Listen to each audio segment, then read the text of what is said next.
En juin 2025, un événement inattendu s'est produit en Afrique. 19 pays ont signé un accord historique pour réduire les frais de transaction de près de 30% et transformer un délai de 5 jours en quelques secondes. Cette évolution discrète mais puissante refaçonne les bases du système financier africain en offrant de nouvelles perspectives aux acteurs locaux, comme Ibrahim Traoré.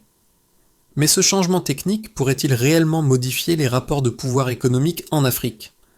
Loin des débats idéologiques, il s'agit d'une réorientation stratégique essentielle. Ce qui semblait un détail technologique pourrait bien être le début d'un bouleversement financier majeur. Ce changement technique, apparemment mineur, cache une transformation radicale dans la manière dont l'Afrique gère ses transactions financières. En réduisant les frais et le temps de traitement, l'accord entre ces 19 pays bouleverse l'ancienne architecture héritée de l'après-guerre, qui pendant des décennies a fait transiter l'argent à travers des corridors externes. Ce système, jusqu'à présent, imposait aux Africains une dépendance constante vis-à-vis de puissances étrangères et des monnaies comme le dollar. Désormais, l'Afrique prend le contrôle de ses paiements avec des acteurs comme Ibrahim Traoré en première ligne pour cette transition. Mais pourquoi est-ce crucial maintenant ? La promesse est claire. L'Afrique peut enfin rompre avec une dépendance vieille de plusieurs décennies, réduisant ainsi les coûts et le temps nécessaire pour effectuer des transactions. Les enjeux sont immenses, non seulement pour les dirigeants, mais aussi pour les petites entreprises, les citoyens et les institutions financières locales. Le pouvoir économique est désormais entre les mains de ceux qui maîtrisent l'infrastructure financière. Le 27 juin 2025, une étape décisive a eu lieu à Abuja, où 19 pays africains ont signé un accord historique qui marque un tournant pour l'avenir financier du continent. Cette initiative, bien que discrète, a des répercussions profondes sur la manière dont l'Afrique interagit avec le reste du monde sur le plan économique. Avant cet événement, chaque paiement transfrontalier en Afrique passait par des corridors extérieurs, souvent longs et coûteux. Les transactions étaient soumises à des délais de plusieurs jours avec des frais élevés qui réduisaient considérablement la rentabilité des entreprises locales et la compétitivité régionale. Ce modèle hérité de l'après-guerre, fondé sur la dépendance au dollar et aux institutions financières mondiales, a longtemps été considéré comme une norme indiscutable. Cependant, avec la signature de cet accord, une nouvelle ère a commencé. Les premiers résultats se sont rapidement fait sentir. Là où il fallait auparavant attendre plusieurs jours pour que les fonds arrivent, les premiers paiements validés ont été traités en quelques secondes et les frais ont chuté de manière significative. Ibrahim Traoré et d'autres dirigeants visionnaires ont vu cette évolution non pas comme une rupture violente, mais comme une opportunité de réduire la dépendance économique extérieure et de renforcer la souveraineté financière de l'Afrique. Cette dynamique a commencé à s'étendre à d'autres pays avec des tests réussis en cours entre des nations comme le Ghana, le Nigeria et le Sénégal. Ce changement ne se limite pas à une question de rapidité ou de coût. Il marque un changement de paradigme, un déplacement du pouvoir économique vers les acteurs locaux, les banques centrales africaines et les entreprises. En rendant ces transactions plus rapides et moins coûteuses, ce système rétablit une forme de souveraineté économique pour l'Afrique en lui permettant de garder le contrôle de ses flux financiers sans passer par des acteurs extérieurs. Ibrahim Traoré, en tant que figure clé dans cette évolution, a toujours vu l'Afrique comme un acteur à part entière sur la scène mondiale, mais avec des chaînes financières qui restaient liées à des puissances d'extérieur. Lors des premières discussions techniques sur le système de paiement panafricain, il a compris que la clé du changement résidait dans l'infrastructure elle-même. La transformation ne viendrait pas d'une pression politique ou économique, mais d'une réorganisation pragmatique des systèmes internes. Les discussions, loin d'être spectaculaires, étaient basées sur des faits concrets, des frais excessifs, des délais insupportables et une dépendance croissante. Les premiers tests ont eu lieu dans des pays comme le Nigeria et le Ghana, où des opérateurs locaux ont constaté un changement immédiat dans la gestion des paiements transfrontaliers. Les entreprises locales ont vu leurs marges se stabiliser car les délais d'attente ont été réduits de manière drastique. Au lieu de voir leur trésorerie immobilisée pendant plusieurs jours, elles ont désormais vu leur paiement validé en quelques secondes. Ce gain de temps a eu des répercussions immédiates sur la gestion des stocks et la planification des chaînes d'approvisionnement. Les petites entreprises, souvent confrontées à des coûts de transaction élevés, ont trouvé dans cette nouvelle infrastructure un moyen d'accéder à un commerce transfrontalier plus accessible. L'impact a été tout aussi profond pour les banques centrales africaines. Elles ont commencé à observer les flux financiers avec une précision inédite, ce qui a renforcé leur rôle de régulateur. Ce ne sont pas seulement les transactions rapides qui ont eu un impact, mais le contrôle total du processus de paiement, de l'émission à la compensation, qui a permis de créer un environnement financier plus stable et souverain pour l'Afrique. Le déploiement du nouveau système de paiement panafricain a commencé discrètement, mais son impact s'est fait sentir rapidement. Le premier grand test a eu lieu sur le corridor Lagos-Accra, où une petite coopérative commerciale a vu ses paiements réglés en quelques secondes contre plusieurs jours auparavant. Cette transition a marqué le début d'un processus de transformation radicale, non seulement dans le temps de traitement des transactions, mais dans la manière dont les acteurs économiques africains percevaient leur pouvoir financier. Les dirigeants comme Ibrahim Traoré ont suivi de près ses premiers succès, comprenant que ce changement technique offrait bien plus qu'une simple amélioration des délais. Il représentait un changement dans les relations de pouvoir à l'échelle régionale. Au fur et à mesure que les transactions se sont accélérées et que les frais ont diminué, les effets ont été plus évidents. Les entreprises locales ont vu leurs marges s'améliorer grâce à une réduction significative des coûts de transaction. Par exemple, une entreprise de logistique au Sénégal, qui auparavant perdait des milliers de dollars en frais d'intermédiation chaque mois, a constaté une baisse de 30% de ses coûts. Ce changement a permis à des secteurs entiers de se redéfinir, en rendant possible une compétitivité accrue entre les pays africains, jusque-là handicapés par des frais et délais excessifs. Les banques centrales africaines, prudentes mais attentives, ont joué un rôle clé dans l'évaluation du système. Elles ont observé de près les flux financiers transfrontaliers et ont remarqué une diminution des dépendances vis-à-vis des institutions financières extérieures. Ce contrôle local des paiements ne signifiait pas un retrait du système mondial, mais une réduction de la vulnérabilité face à la volatilité des marchés mondiaux. Le rôle des banques centrales n'a cessé de se renforcer, car elles étaient désormais en mesure de superviser directement les flux monétaires sans l'intervention d'intermédiaires étrangers. En parallèle, les premières discussions sur les extensions régionales ont commencé.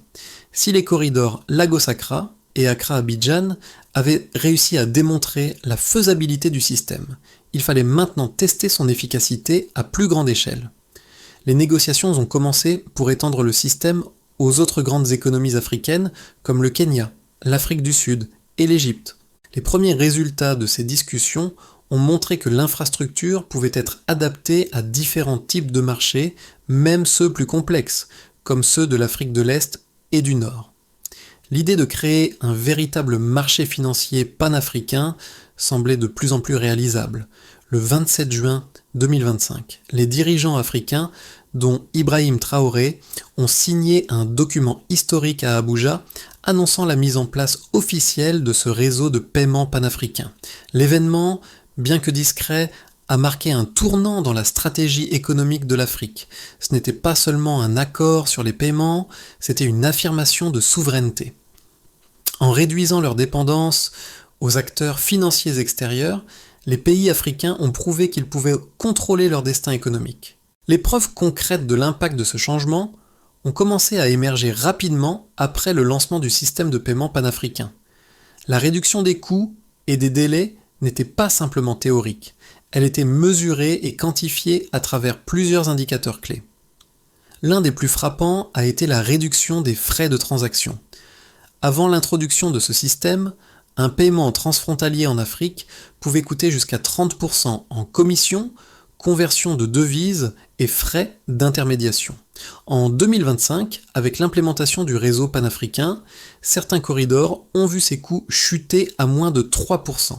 Cette baisse massive n'a pas seulement amélioré les marges des entreprises africaines, mais a également renforcé leur compétitivité sur le marché international. Un autre indicateur majeur a été la réduction des délais de traitement des paiements. Avant le lancement de ce système, les paiements transfrontaliers pouvaient prendre jusqu'à 5 jours ouvrables. Ce temps d'attente, souvent synonyme de manque de liquidité et de gestion risquée des stocks, est désormais réduit à quelques secondes. Cette transformation a eu un impact direct sur la gestion des entreprises locales, en particulier dans des secteurs tels que le commerce, la logistique et l'agriculture. Par exemple, une entreprise de vente au détail basée à Dakar a constaté une réduction de 20% de ses coûts de gestion des stocks grâce à la rapidité des paiements et à la fluidité des transactions. Les premières données sur l'économie annuelle générée par cette nouvelle infrastructure sont également prometteuses. Selon les estimations, l'Afrique pourrait économiser près de 5 milliards de dollars par an en réduisant les frais de transaction, les conversions de devises et les coûts d'intermédiation. Ces économies se traduisent directement en ressources réinjectées dans l'économie réelle. Elles permettent aux entreprises d'investir davantage dans leur expansion, d'améliorer leur productivité et de créer de nouveaux emplois. Par exemple, une petite entreprise au Kenya, qui auparavant avait du mal à financer ses importations à cause des frais élevés, a pu investir dans de nouveaux équipements grâce à la baisse des coûts de transaction. Cela a non seulement accru sa production, mais a aussi permis la création de 5 nouveaux emplois à temps plein. Les données des banques centrales africaines montrent également un changement dans les flux monétaires. Avant l'implémentation de ce système, l'Afrique dépendait largement des institutions financières extérieures pour traiter ses paiements transfrontaliers. Aujourd'hui, ces transactions sont effectuées localement, ce qui signifie que les fonds ne quittent plus le continent.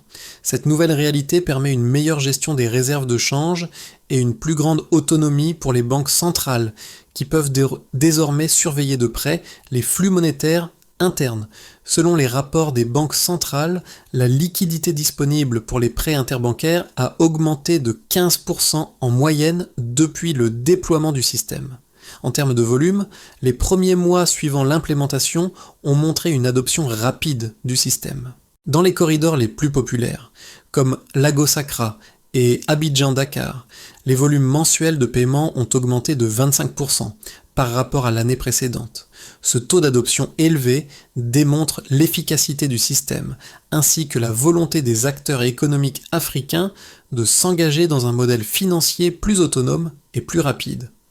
Les premiers succès de l'initiative panafricaine ont naturellement conduit à des soutiens enthousiastes, mais aussi à des critiques. D'un côté, les partisans du projet mettent en avant la réduction des coûts, la rapidité accrue des paiements et le renforcement de la souveraineté financière. Ils soulignent que la diminution des frais de transaction de 30% à moins de 3% est un progrès considérable pour les entreprises africaines, en particulier les PME, qui étaient souvent exclues des marchés internationaux à cause de ces coûts prohibitifs. De plus, le fait que l'Afrique conserve désormais la majorité de ses flux monétaires sans passer par des acteurs extérieurs renforce la stabilité économique du continent. La rapidité des paiements est également un atout majeur, réduisant considérablement les risques liés à la gestion des stocks et à la trésorerie des entreprises locales. Ces éléments font de ce projet un véritable levier pour l'intégration économique régionale. Cependant, des voix sceptiques, notamment parmi les observateurs occidentaux et certains économistes africains, expriment des préoccupations. Ils soulignent que, bien que la réduction des coûts et des délais soit indéniable, la solidité du système reste fragile. Certains experts mettent en garde contre les vulnérabilités techniques qui pourraient émerger à mesure que le système se développe. Par exemple, l'infrastructure technique, encore jeune, pourrait être mise à l'épreuve par une augmentation du volume des transactions ou par des attaques informatiques.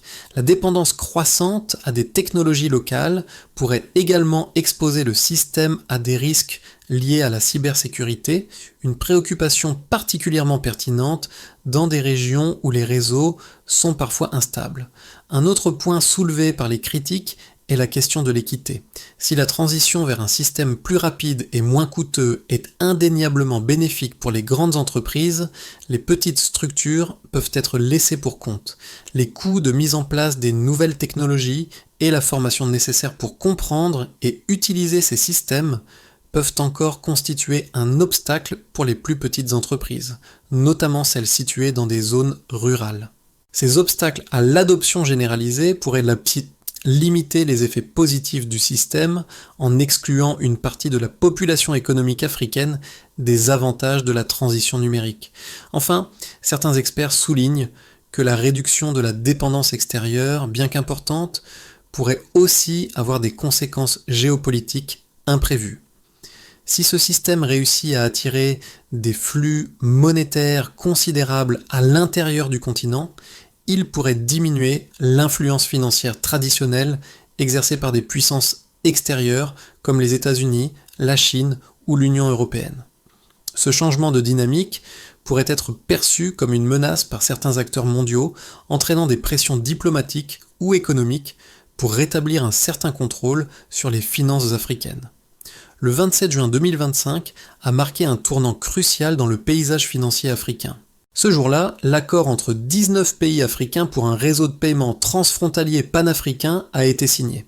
Ce n'était pas une annonce grandiose, mais un événement discret avec des conséquences profondes. La promesse derrière cet accord est simple, permettre à l'Afrique de gérer ses transactions financières localement sans l'intermédiation d'acteurs extérieurs. Mais ce qui semblait irréaliste il y a encore quelques années est devenu une réalité tangible. Les premiers paiements ont été effectués en quelques secondes, là où il fallait auparavant des jours. Les résultats sont maintenant mesurables, des coûts réduits, des délais compressés et une plus grande autonomie financière pour l'Afrique. Cependant, ce changement ne se limite pas à une simple avancée technique. Ce n'est pas seulement l'efficacité qui est en jeu ici, mais un bouleversement des rapports de force économiques. Au-delà des chiffres, c'est un défi à l'ordre économique mondial et un message fort de souveraineté pour l'Afrique. Mais à ce point de la transition, une question se pose. Cet élan peut-il se maintenir face aux défis techniques et géopolitiques à venir ? Les conséquences concrètes de la mise en place du système de paiement panafricain sont déjà visibles à plusieurs niveaux. Tout d'abord, les petites et moyennes entreprises, PME, africaines, ont commencé à ressentir les effets positifs du changement. Ces entreprises, qui étaient auparavant contraintes de supporter des frais de transaction élevés et des délais de paiement interminables, bénéficient désormais de coûts réduits et d'une rapidité inédite dans les règlements transfrontaliers. Par exemple, une coopérative commerciale située entre le Sénégal et le Ghana a vu ses paiements traités en quelques secondes, ce qui lui a permis de stabiliser sa trésorerie et d'optimiser la gestion de ses stocks. Les marges bénéficiaires des entreprises se sont considérablement améliorées, permettant à des secteurs entiers de redéfinir leur compétitivité régionale. L'impact ne se limite pas aux entreprises. Les banques centrales africaines, désormais chargées de la régulation de ces flux, bénéficient d'un contrôle direct sur les transactions internes, renforçant leur capacité à gérer les réserves monétaires et à maintenir la stabilité financière. Cette évolution permet également une meilleure anticipation des fluctuations économiques en réduisant la dépendance vis-à-vis des institutions financières extérieures. Par exemple, la Banque centrale du Nigeria a observé une stabilité accrue de ses réserves de change grâce à la réduction des besoins en devises étrangères pour les paiements régionaux. Pour les gouvernements africains, ce système apporte une forme de souveraineté économique qui n'était jusqu'ici qu'un idéal. En réduisant les coûts de transaction, les pays africains peuvent mieux contrôler leurs finances et allouer plus efficacement leurs ressources. De plus, cette transformation permet d'améliorer l'intégration économique régionale en facilitant le commerce intra-africain. Les gouvernements qui ont adopté ce système commencent à observer une augmentation de l'activité économique, en particulier dans les secteurs de l'agriculture, du commerce de détail et des infrastructures où les entreprises peuvent désormais effectuer des paiements instantanés à moindre coût. Au niveau macroéconomique, les effets se mesurent en termes de réduction des coûts d'Ototo pour l'ensemble du continent. Selon les premières estimations, l'Afrique pourrait économiser jusqu'à 5 milliards de dollars par an grâce à cette initiative, une somme qui pourrait être réinjectée dans l'économie locale, alimentant l'investissement et la croissance. Cela pourrait également stimuler des investissements étrangers car les entreprises internationales verront un continent africain plus ouvert et compétitif. La réduction des frais de transaction pourrait également améliorer la confiance des investisseurs dans les économies africaines, en particulier dans les régions où les infrastructures financières étaient auparavant perçues comme peu fiables. Ce système de paiement, qui semble modeste dans son fonctionnement, a un potentiel transformateur pour l'ensemble du continent. En permettant une plus grande fluidité des transactions et en réduisant les barrières économiques, il ouvre la voie à un marché plus intégré et plus dynamique. Cependant, malgré ces progrès impressionnants, une question demeure. Quel sera l'impact de ces changements sur les acteurs extérieurs, en particulier ceux qui ont traditionnellement dominé les corridors financiers mondiaux? Les acteurs occidentaux et asiatiques continueront-ils à percevoir cette évolution comme une menace ou comme une opportunité d'aligner leur stratégie avec un marché africain émergent?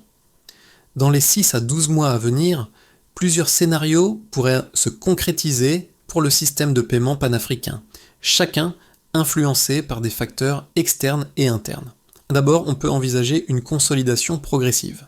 Dans ce cas, les pays africains qui ont déjà adopté le système continueront à le déployer dans d'autres régions, mais à un rythme plus lent et régulier. Les grandes économies comme le Nigeria, l'Afrique du Sud et le Kenya continueront d'intégrer le système à leurs échanges, mais la croissance sera mesurée. Dans ce scénario, l'adoption est solide mais sans à coût majeur, et les volumes de transactions continueront d'augmenter progressivement. Les institutions financières, bien qu'encourageantes, resteront prudentes et la sécurité technique sera l'un des principaux facteurs de cette adoption modérée. Ensuite, un autre chemin possible consiste en une accélération rapide de l'adoption où davantage de pays africains rejoignent rapidement le réseau. Si cette dynamique se poursuit, il est probable que la vitesse de traitement des paiements et la réduction des frais attireront de plus en plus de commerçants et d'entreprises. Ce scénario pourrait voir des plateformes comme celle de l'Égypte, du Ghana et du Sénégal s'intégrer en même temps, créant une interopérabilité régionale qui renforcera la compétitivité intra-africaine. Un tel scénario ouvrirait la voie à un véritable marché commun africain pour les paiements. Les gouvernements pourraient être incités à investir davantage dans des infrastructures de soutien, tels que des centres de données régionaux et des réseaux de communication plus robustes. Enfin, une autre possibilité serait un ralentissement ou une résistance géopolitique. Si les tensions géopolitiques, notamment avec les puissances financières mondiales, s'intensifient, cela pourrait entraver le développement du système. Les acteurs extérieurs, tels que les grandes banques et institutions financières, pourraient commencer à appliquer des pressions indirectes sur les pays qui se lancent dans cette initiative. De plus, des défis techniques pourraient survenir si l'infrastructure locale ne parvient pas à gérer l'augmentation du volume de transactions. Ce scénario pourrait ralentir la diffusion du système à mesure que certains pays pourraient hésiter à adopter cette nouvelle technologie sans garantie de stabilité à long terme. Malgré ces incertitudes, la trajectoire la plus probable semble être celle de la consolidation avec des signes d'une adoption plus large au cours des prochains mois. Les gouvernements africains, voyant les avantages économiques directs du système, seront probablement incités à soutenir l'initiative. Toutefois, des défis techniques, économiques et géopolitiques devront être relevés pour que ce projet atteigne son plein potentiel. L'impact de la mise en place du système de paiement panafricain ne se limite pas uniquement aux gouvernements et aux grandes entreprises. En effet, les petites entreprises, les commerçants et les citoyens ordinaires commencent à voir des changements tangibles dans leur vie quotidienne. Pour ces groupes, le plus grand changement réside dans la réduction des coûts de transaction et la rapidité des paiements. Un commerçant à Dakar, par exemple, qui envoyait auparavant de l'argent à un fournisseur à Accra, devait attendre plusieurs jours avant que la transaction ne soit finalisée, ce qui freinait la fluidité de ses opérations. Aujourd'hui, avec le système de paiement panafricain, ce même commerçant peut effectuer un paiement en quelques secondes, réduisant ainsi les risques liés aux fluctuations des devises et améliorant la gestion de ses stocks. Les petites entreprises, souvent négligées dans les systèmes financiers traditionnels, bénéficient également de la démocratisation de l'accès aux paiements transfrontaliers. Ces entreprises, qui étaient jadis contraintes par des frais de transaction prohibitifs, se retrouvent maintenant en mesure de participer à un marché plus large et plus compétitif. Le système de paiement donne à ces entreprises un accès direct au marché régional, sans la nécessité de passer par des banques ou des institutions étrangères coûteuses. Cela leur permet d'améliorer leur rentabilité tout en ouvrant la voie à l'intégration économique régionale. Pour les gouvernements, l'effet est également significatif. En réduisant la dépendance vis-à-vis des institutions financières internationales, les pays africains renforcent leur souveraineté économique. Les autorités monétaires peuvent désormais surveiller les flux financiers en temps réel, ce qui améliore la gestion des réserves et des politiques monétaires. Cela leur permet également de mieux répondre aux besoins de développement locaux en réorientant les ressources vers des secteurs stratégiques comme les infrastructures et l'éducation. Cependant, ces transformations ne sont pas sans défi. Les gouvernements devront être vigilants pour s'assurer que les petites entreprises ne soient pas laissées pour compte et que l'éducation financière soit accessible pour tous, afin de garantir une adoption généralisée du système. Pour maximiser les avantages du système de paiement panafricain, plusieurs étapes doivent être franchies pour garantir sa pérennité et son efficacité à long terme. La première étape essentielle consiste à harmoniser les protocoles de paiement à l'échelle du continent.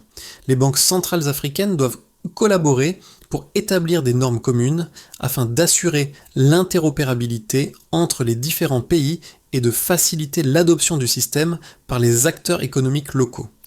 Une fois que ces protocoles sont définis, chaque pays pourra intégrer le système en respectant des standards régionaux tout en maintenant sa souveraineté économique.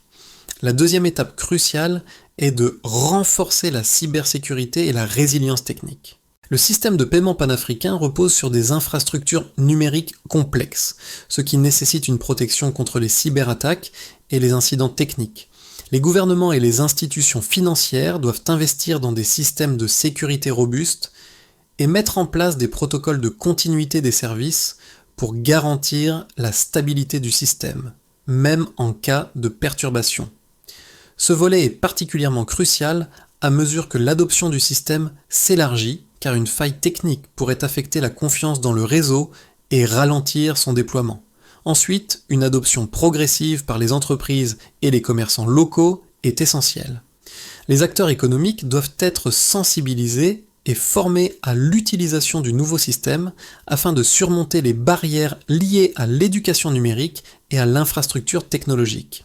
Les petites entreprises, souvent en retrait par rapport aux grandes entreprises, doivent recevoir un soutien particulier sous forme de formation, de crédit d'impôt ou d'incitation financière pour faciliter leur passage au système panafricain. Enfin, le gouvernement et les entreprises doivent adopter une approche collaborative pour maximiser les bénéfices du système. En travaillant ensemble, ils peuvent identifier les secteurs stratégiques où la fluidité des paiements pourrait avoir un impact immédiat, comme l'agriculture, la logistique et le commerce de détail. Cela permettrait non seulement d'améliorer les conditions économiques locales, mais aussi de stimuler la croissance économique à l'échelle régionale.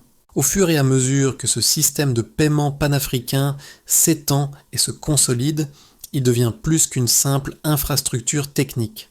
Il incarne une vision d'avenir pour l'Afrique. Une vision où le pouvoir économique est redistribué, non pas dans des conférences internationales ou des discussions politiques, mais à travers des actions quotidiennes, des transactions simples mais significatives. Les dirigeants comme Ibrahim Traoré, qui ont vu dans cette initiative bien plus qu'une amélioration technique, comprennent que l'autonomie financière commence par des gestes ordinaires, un paiement traité en quelques secondes, une entreprise qui peut se développer sans être freinée par des frais exorbitants, une économie locale qui reprend le contrôle sur ses ressources. Chaque transaction validée à l'intérieur de l'Afrique est une preuve supplémentaire que le pouvoir ne réside pas seulement dans des accords internationaux, mais dans la capacité des pays africains à agir ensemble, de manière concrète, pour transformer leur réalité économique. Ce changement ne s'accompagne pas de grandes déclarations, mais de faits tangibles, des marges améliorées, des opportunités d'affaires accrues et surtout un sentiment d'autonomie retrouvé. La question qui demeure est celle de la pérennité de ce changement. Comment cette dynamique de souveraineté économique se renforcera-t-elle à l'avenir ? Les prochains mois et années seront décisifs pour la stabilité et la croissance de ce système. Ce système de paiement panafricain est une preuve concrète que l'Afrique est capable de prendre en main son avenir économique sans dépendre des acteurs extérieurs. Chaque transaction rapide et chaque coût réduit montre que la souveraineté financière n'est pas un concept abstrait, mais une réalité tangible.